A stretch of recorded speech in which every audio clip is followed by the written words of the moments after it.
she'll listen closely. When darkness wraps the world and dreams begin to stir, you've arrived at the right place. Welcome to Between Dreams and Shadows, the sanctuary of stories that live between sleep and the unknown. Here, every tale is more than a story. It's a portal to hidden worlds, forgotten secrets, whispers from beyond, and shadows that speak as your eyes begin to close. If you're drawn to mysteries, haunting legends, and stories that send shivers down your spine, this channel is your new nighttime ritual. Before we begin, I invite you to become part of this growing nightbound community. Subscribe now and turn on the notification bell so you never miss a tale. New stories drop regularly, always under the veil of night. Like this video if you enjoy that chill before sleep. It helps this channel grow and lets me bring you deeper, darker stories. Drop a comment below. Have you ever had a strange dream or felt something watching in the dark? Your experience might inspire the next tale now. Take a deep breath, turn off the lights, leave the world behind, and get ready to drift between dreams and shadows. I was the last of the Gratham family, or so I believed. When I returned to the old family manor after my uncle's sudden death, I had no intentions of staying longer than necessary. Nestled between gnarled woods and a dried riverbed, the Gratham estate stood silent, half buried in ivy and surrounded by mist even at noon. It had been abandoned for nearly 2 decades since my grandfather vanished without a trace. Something no one ever dared speak of. The manor was a Victorian relic of soot-stained stone and grotesque architecture, its broken spires clawing the sky. The air tasted of old paper and faint mildew. Inside, time hadn't simply stopped, had turned in on itself. The wallpaper peeled like shedding skin, the chandeliers hung like cobwebbed carcasses, and the once grand stairwell sighed under the weight of my hesitant steps. I arrived just before twilight. The sun, a burnt orange smear on the horizon, seemed reluctant to touch the house. My room was on the 3rd floor, grandfather's old study, converted into a guest room years ago. It overlooked the cemetery behind the estate, where headstones slumped like forgotten memories. At nightfall, silence wrapped the manor like a thick wool blanket. But it wasn't the comforting kind. It was the kind that dulls sound to the point where your own heartbeat becomes an intrusion. I turned off the lights and lay in bed, the sheets coarse against my skin, staring at the cracked ceiling. The house groaned with age, beams settling with sounds too rhythmic to be natural. And yet, I couldn't shake the sensation that I was not alone. You know that strange, ancient instinct, the one that makes your spine itch as if eyes are burrowing into you from behind. I felt it the moment I closed my eyes. There was nothing in the room, I told myself. The door was locked, the windows sealed. The fire in the small hearth had long died out, but still, the air remained heavy watchful. I turned over, pulling the blanket to my chin. Then I heard it something very soft, brushing against the wall. Beside the bed, a drag, a slow, delicate scratch, like someone tracing a fingertip over old wallpaper. I held my breath. The noise stopped. I should have left then, but curiosity, that awful trait of mine, rooted me in place. Outside, the wind began to whisper. Or was that a voice? I couldn't tell. My chest tightened. I kept staring at the closet door, half expecting it to creak open on its own. But it didn't move. Nothing did, except that feeling. That terrible, quiet awareness that something was awake in the house and had been waiting for me. I didn't sleep that night. Morning came reluctantly. The clouds outside hung like bruises in the sky, and the house seemed colder than before. I moved through it with caution, every footstep echoing louder than it should. I blamed the drafty halls, the isolation. That made sense. It had to. But when I returned to my room after breakfast, what little I could stomach, I noticed something wrong. The armchair in the corner had moved, just slightly, barely a few inches, but it had been flush against the wall the night before. I was certain of it. Now, it sat skewed, angled toward the bed, as if someone or something had been watching me sleep. I tried to dismiss it. Maybe I nudged it unknowingly. Maybe memory was playing its tricks. But doubt had already planted its seed. I walked through the manor that day, trying to reacquaint myself with the layout. Most of the rooms had been left to decay. Portraits with warped faces hung crooked on the walls. Books had collapsed into mounds of dust on the shelves, and everywhere, every corner I turned was that same sensation, as if someone had just stepped out of sight. In the drawing room, I found the old family mirror, 7 feet tall and framed in tarnished gold. It had always unnerved me as a child. Now, as I looked into it, my reflection stared back dully, and yet, something was off. Behind me, in the reflection, the door stood slightly ajar. I turned quickly. It was shut.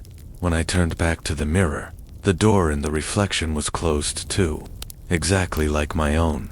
My skin crawled by nightfall. The unease had deepened. I kept checking locks, double-checking, triple-checking. Every creak and sigh of the house made me startle. I tried reading, but couldn't focus. Shadows lengthened too quickly. Candles guttered out faster than they should.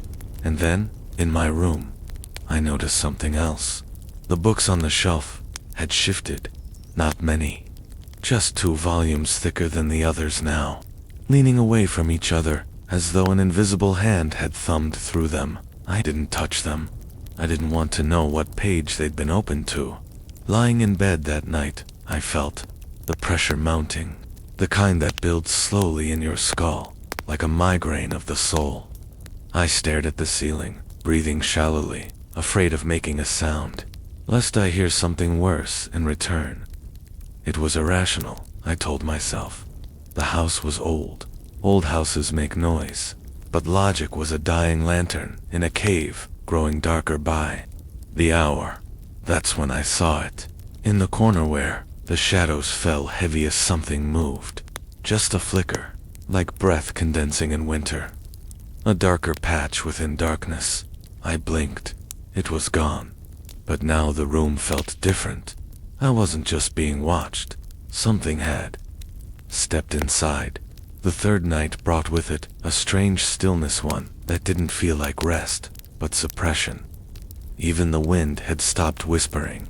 Outside, the trees were skeletal silhouettes against the windows, unmoving in the thick air. I tried to write in my journal to clear my thoughts. The pen trembled slightly in my hand, but the words wouldn't come. It felt like there was no longer space in my head for anything but the silence. A silence so complete, it felt held, like something was listening for any break in it. And then, it came. At first, it sounded like a low vibration, like the hum of an old refrigerator. But there was no electricity running to the manor. The entire house had been disconnected from the grid after my uncle died. I stood still, trying to locate it.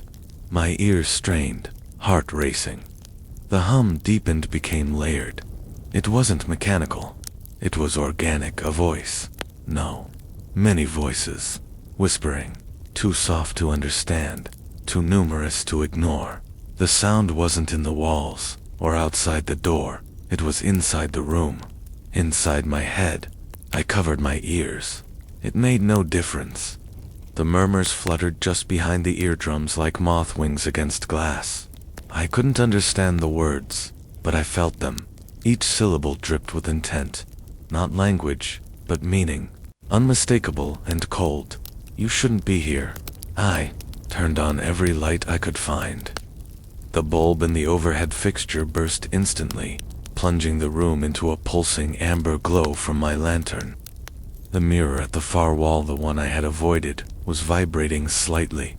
Not shaking, not cracking, resonating, as though it were a speaker. I stood before it, compelled. The hum grew louder. Whispers swirled around my head, and now, something new emerged. A melody, a faint lullaby, out of tune. Familiar somehow, like something half remembered from childhood nightmares.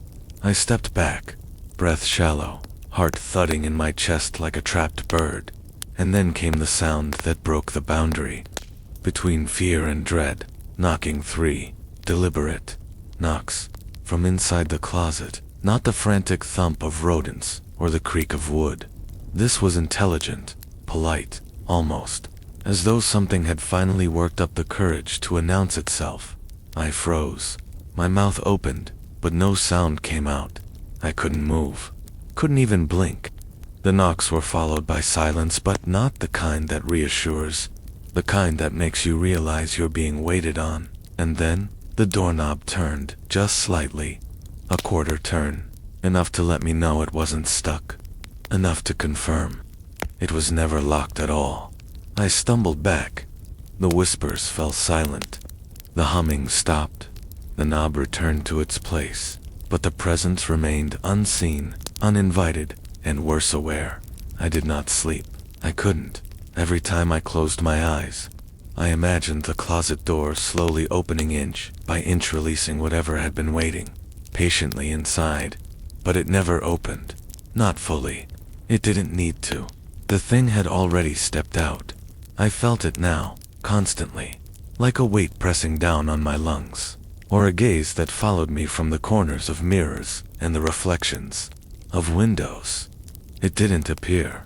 It never showed a face, or form, or shadow, but its presence was undeniable. It watched.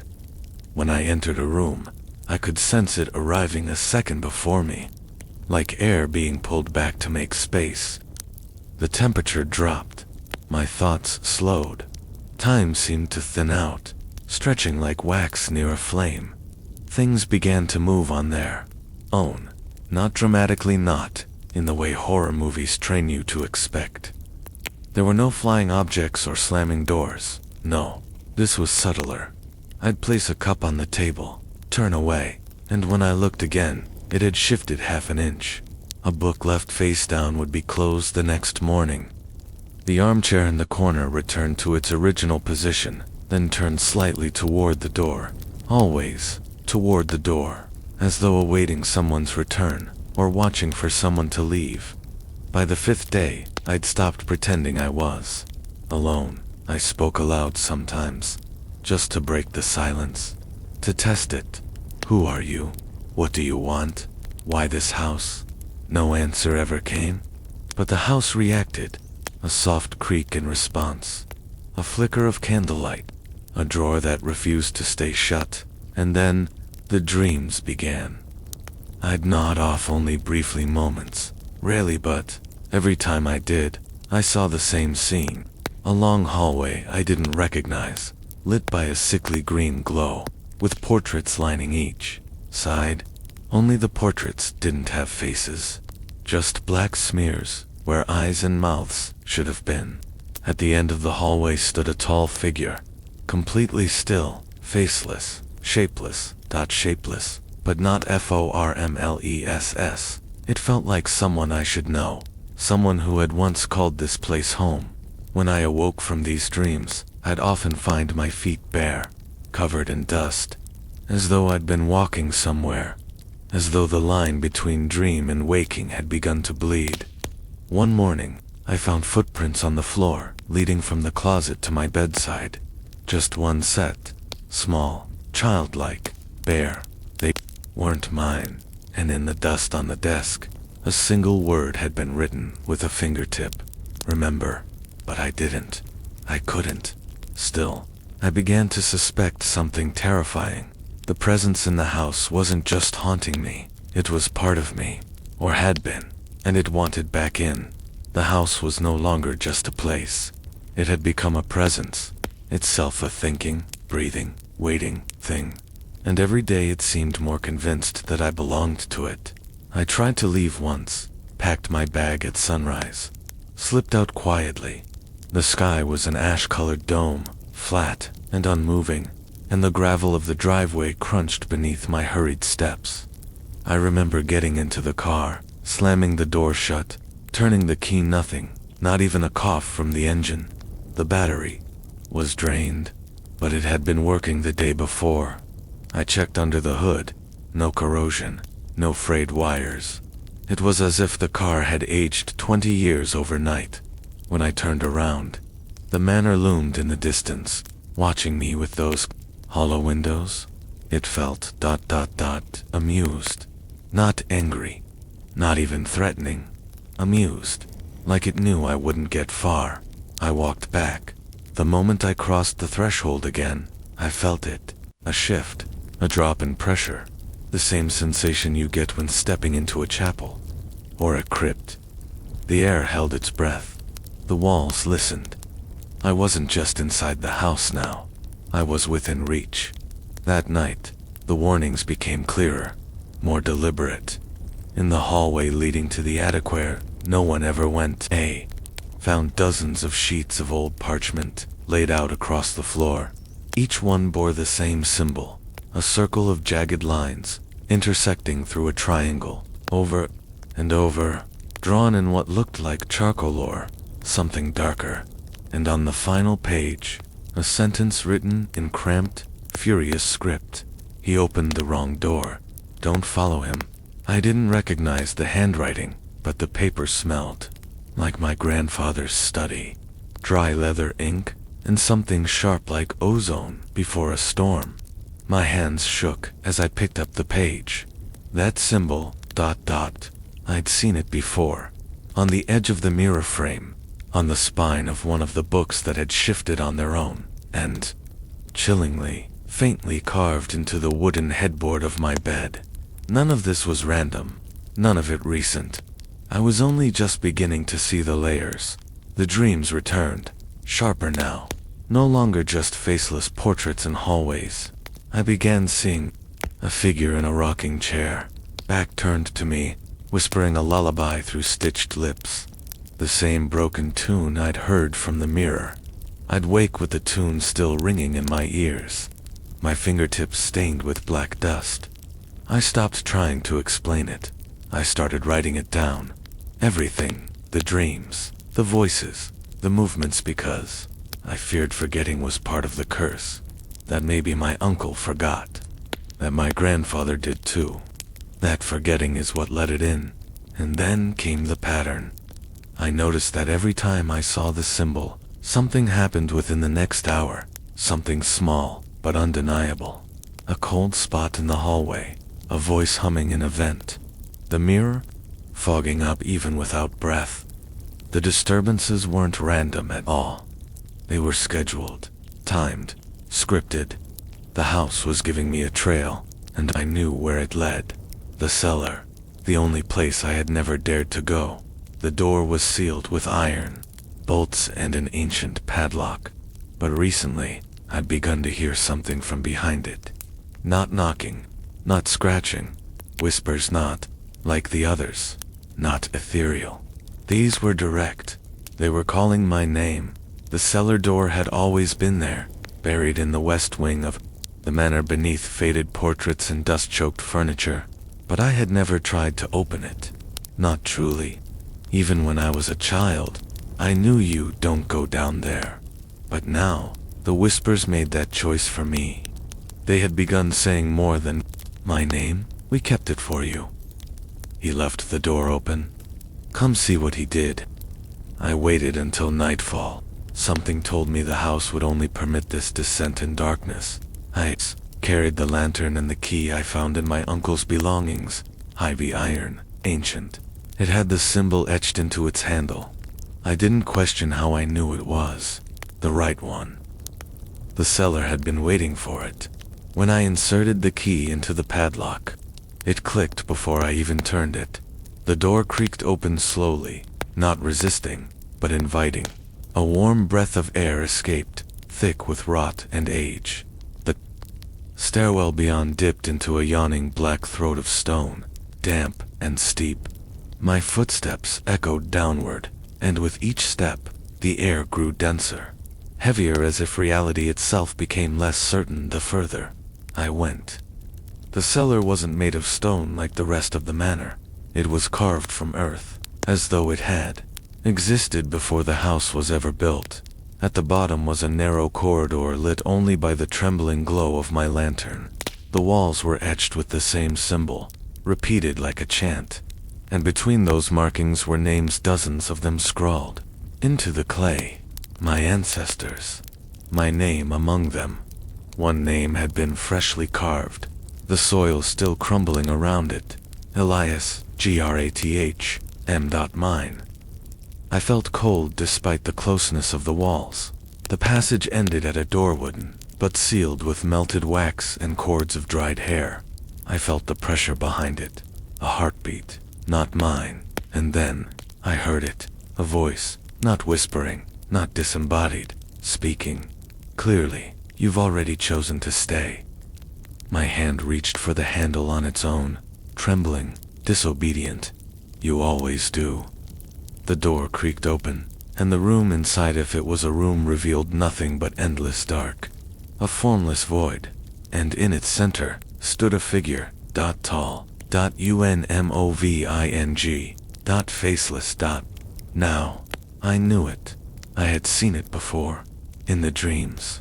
At the end of the hallway, behind the whispering lullaby, in the mirror's reflection, and worse still, it knew me. The lantern flickered violently in my hand as it stepped forward. No footsteps, no sound, just movement. Its presence hollowed out my thoughts.